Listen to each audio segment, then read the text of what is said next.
More insight into Hulk Hogan's death has come to light. Nearly a week after the former pro wrestling star died at age 71 at his home in Clearwater, Florida, his cause of death has been confirmed as acute myocardial infarction, otherwise known as a heart attack. The morning sun cast long shadows across the parking lot of the WWE Performance Center in Orlando, Florida, but there was no warmth in the light that day. Inside the building, a somber atmosphere had settled like a heavy fog, permeating every corner, every hallway, every locker room. Wrestlers who normally filled these spaces with laughter, trash talk, and the sounds of training now moved quietly, speaking in hushed tones, their usual bravado stripped away by the weight of profound loss. Today was not about championships or storylines or the next big match. Today was about saying goodbye to a legend, to a man who had defined professional wrestling for multiple generations, to someone whose mere presence had shaped the industry into what it had become. Hulk Hogan was gone. The words still seemed impossible, even as they were spoken aloud, even as the reality of his passing began to sink in among those who had known him, worked with him, or simply admired him from afar.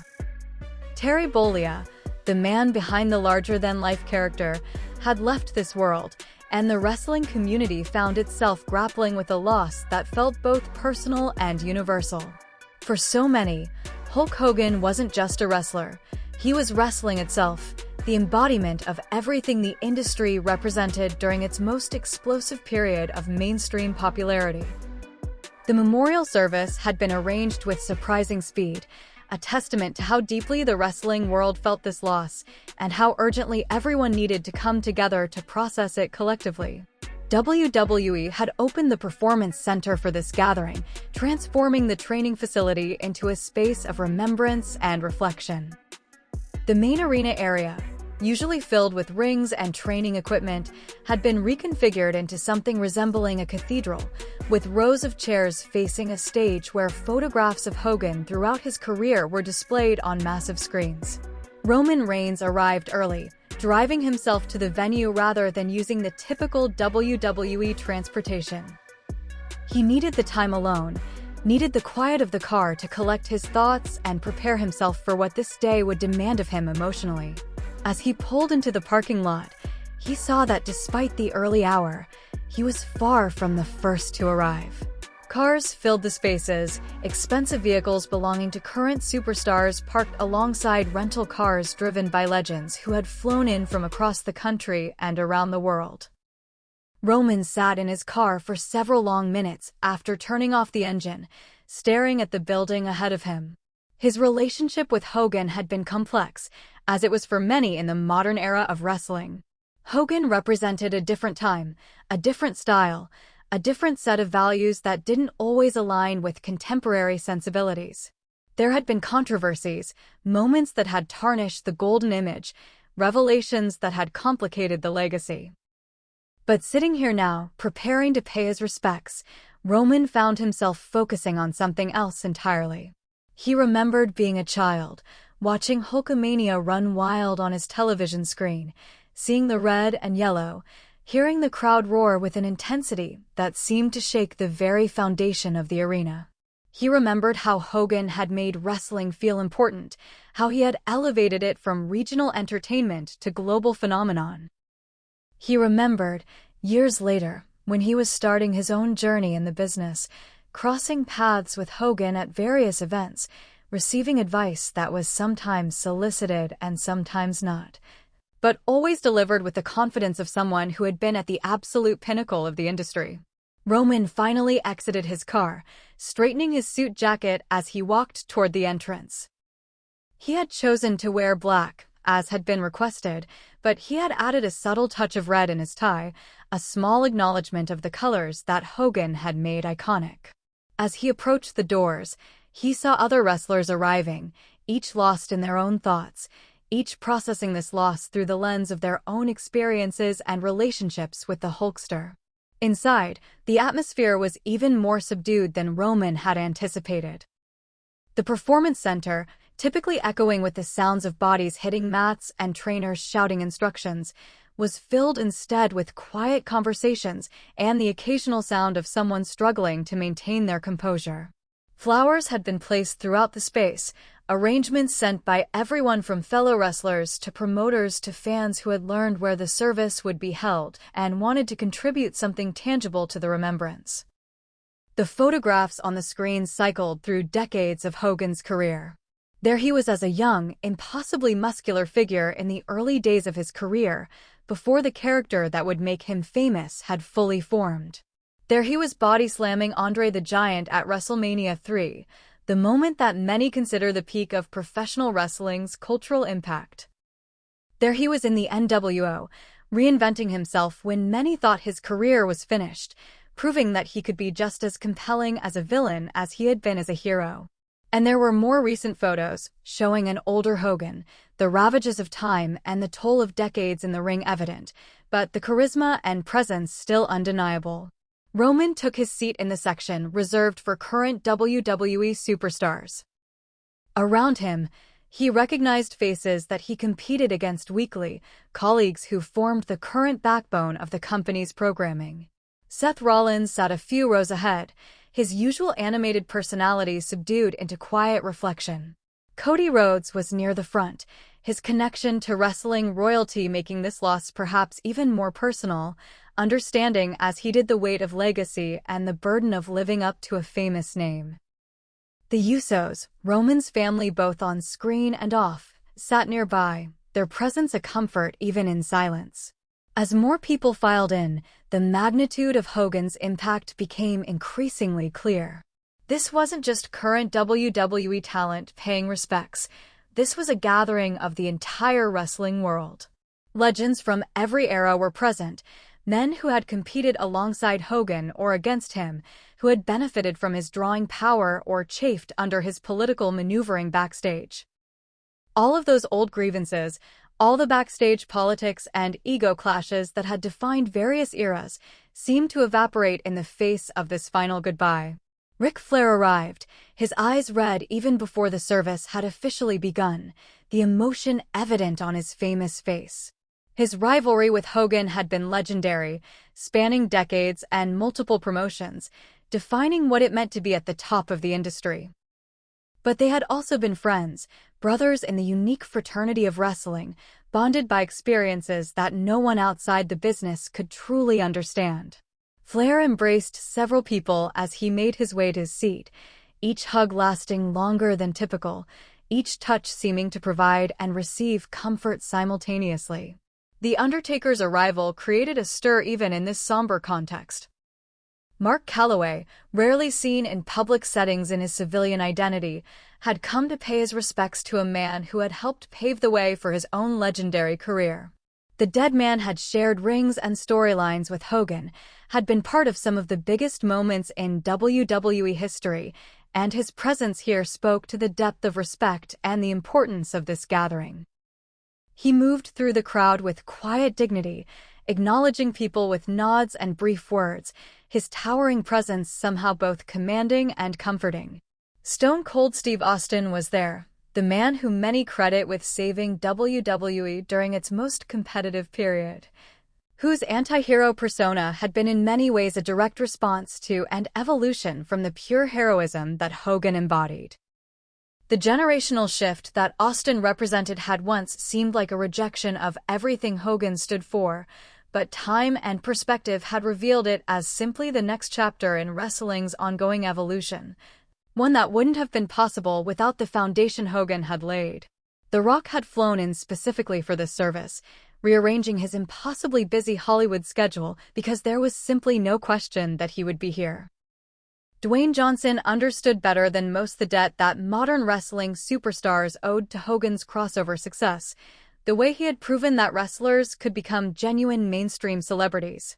Rocky had his own complex history with Hogan, including their legendary match at WrestleMania X8, a passing of the torch moment that had been about more than just winning and losing.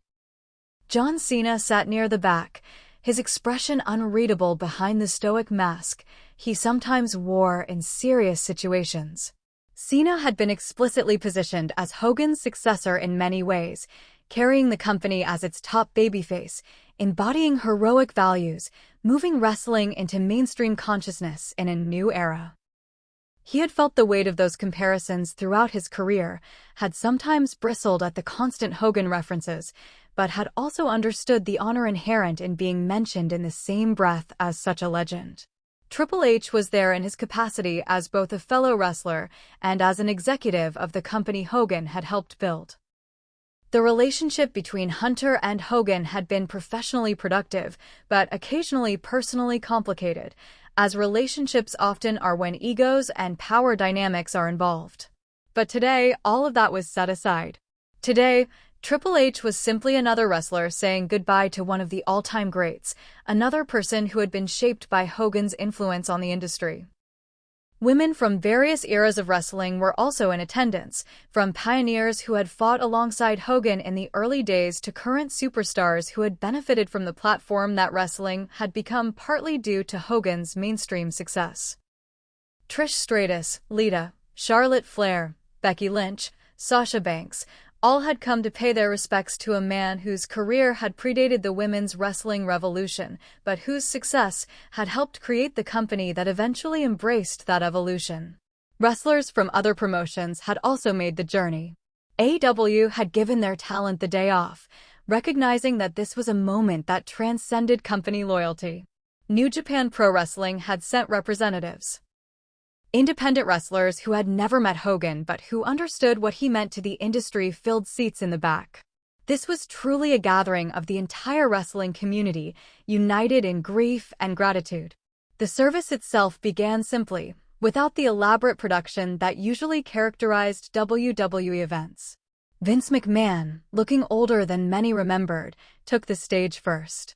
His voice, usually booming with confidence and authority, was quieter now, touched with genuine emotion. He spoke about discovering Hogan, about the gamble of building an entire company around one man, about how that gamble had paid off beyond anyone's wildest imagination. He talked about the business relationship, but also about the friendship, about the phone calls and the negotiations, and the moments of both triumph and frustration that had defined their decades together. Vince's words painted a picture of Hogan as a collaborator in creating modern wrestling, a partner in building WWE into a global empire. He acknowledged the controversies without dwelling on them, recognizing that any life as long and public as Hogan's would contain moments of both extraordinary achievement and regrettable mistakes. He spoke of forgiveness, of legacy, of the complexity of judging any person's life by their worst moments versus their best contributions. His speech was brief but powerful, setting a tone of honest remembrance rather than sanitized hagiography. When Vince finished and returned to his seat, several other speakers followed. Each offered their own perspective, their own memories, their own understanding of what Hogan had meant to wrestling and to them personally. Ric Flair spoke through tears about their rivalry and friendship, about the countless hours on the road, about the burden and privilege of being at the top of the industry. He told stories that made people laugh even through their sadness, anecdotes about Hogan's larger-than-life personality backstage, his generosity with younger wrestlers, his absolute certainty in his own star power. The Undertaker's speech was brief but profound, speaking to Hogan's professionalism and his understanding of the business. He talked about learning from watching Hogan work, about understanding how to connect with audiences on a visceral level, about the importance of character consistency and protecting the business even as the industry evolved around them. Mark spoke about respect, about the unwritten codes that governed wrestling in earlier eras, about Hogan's adherence to certain principles even when they went out of fashion. Stone Cold spoke about generational impact, about how Hogan's success had created the infrastructure that allowed Austin's own career to flourish. He acknowledged the different styles and personas they represented, but emphasized the common thread of connecting with audiences, of understanding psychology, of knowing how to make people care. Steve Austin is not someone given to excessive sentimentality, but his voice caught several times as he described what wrestling had lost. When The Rock took the stage, the energy in the room shifted slightly. Rocky has a gift for balancing emotion with uplift, for finding light even in darkness. He spoke about Hogan's influence on his own career, about the WrestleMania match they had shared, about conversations they'd had about transitioning from wrestling to entertainment. He talked about Hogan's encouragement of his movie career, about advice he'd received, about the support that came even when there might have been jealousy or competition.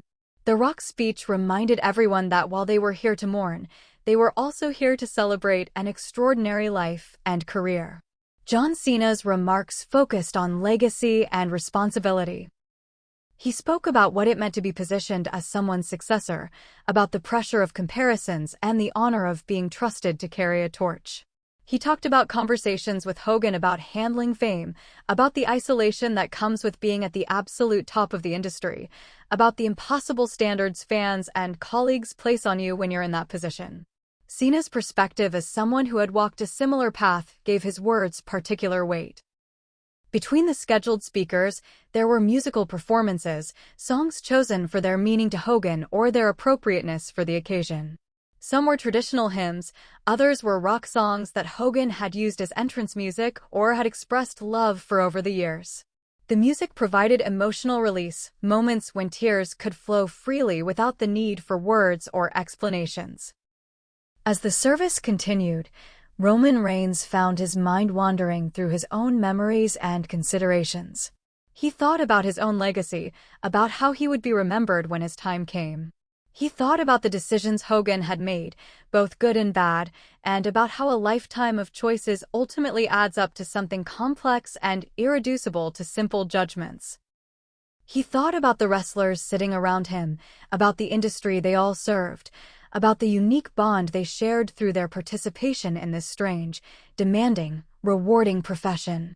The tribal chief, as Roman had come to be known, understood better than most about the burden of carrying a company, of being positioned as the face of wrestling for your era. He had felt the weight of expectations, had dealt with the criticism and the praise, had navigated the politics and the pressures. Sitting here, listening to people describe Hogan's experience of those same forces decades earlier, Roman felt a kinship with someone he had never been particularly close to, a connection forged through shared experience even across generational divides. When the formal service concluded, people didn't rush to leave. Instead, they lingered, clustering in small groups, sharing stories and memories. This is what wrestlers do. They gather and tell stories, trying to capture the essence of someone through anecdotes and shared experiences. The performance center became filled with the sound of storytelling, with laughter breaking through tears as funny moments were recalled, with quiet voices sharing more serious reflections. Roman found himself in conversation with several of the legends who had known Hogan longest. They told him stories he'd never heard, about the early days of Hulkamania, about Hogan's work ethic and his political acumen, about the way he could read a crowd and adjust on the fly. They talked about his weaknesses too, about his difficulty letting go of the spotlight, about his sometimes questionable judgment in business and personal matters. But even these criticisms were delivered with fondness, with the understanding that comes from having been there, from knowing the full context of decisions made under extraordinary pressure. The gathering eventually moved toward the reception area, where food had been arranged and where the atmosphere could shift slightly from formal mourning to more casual remembrance. Here, the conversations became more animated, the stories more elaborate. Wrestlers began to relax slightly, finding comfort in the familiar rhythms of their subculture, in the shared language and understanding that exists among those who have lived this unique life. Roman stood with his cousins, the Usos, talking about what Hogan's career meant for their family's legacy in wrestling. The Anoa'i family had a different relationship with Hogan than some, having competed against him and alongside him through various eras. They discussed how wrestling's racial dynamics had evolved, how doors that had been closed in Hogan's prime era had opened for them, while acknowledging that Hogan's success had helped create the industry infrastructure that made those opportunities possible. Throughout the reception, people approached Roman to share their thoughts, to find comfort in conversation with someone who represented wrestling's current generation. Younger wrestlers sought him out, asking about his feelings, processing their own responses to losing someone who had seemed immortal in their childhood memories. Roman found himself in the unexpected position of providing perspective and comfort, helping others work through their grief even as he processed his own. Triple H and Stephanie McMahon circulated through the crowd, fulfilling their roles as both family members mourning a longtime family friend and as company executives, ensuring that this event honored Hogan appropriately. They spoke with everyone, ensuring that even the lesser-known wrestlers and staff members felt included in this communal grieving, that the legends from decades past felt welcomed and valued. Their attention to these details spoke to their understanding of wrestling culture and the importance of moments like these in maintaining the industry's sense of community. As the afternoon wore on, some people began to leave, needing to catch flights or simply finding themselves emotionally exhausted by the day's wait. Others remained, reluctant to let go of this gathering, this moment of unity and shared purpose.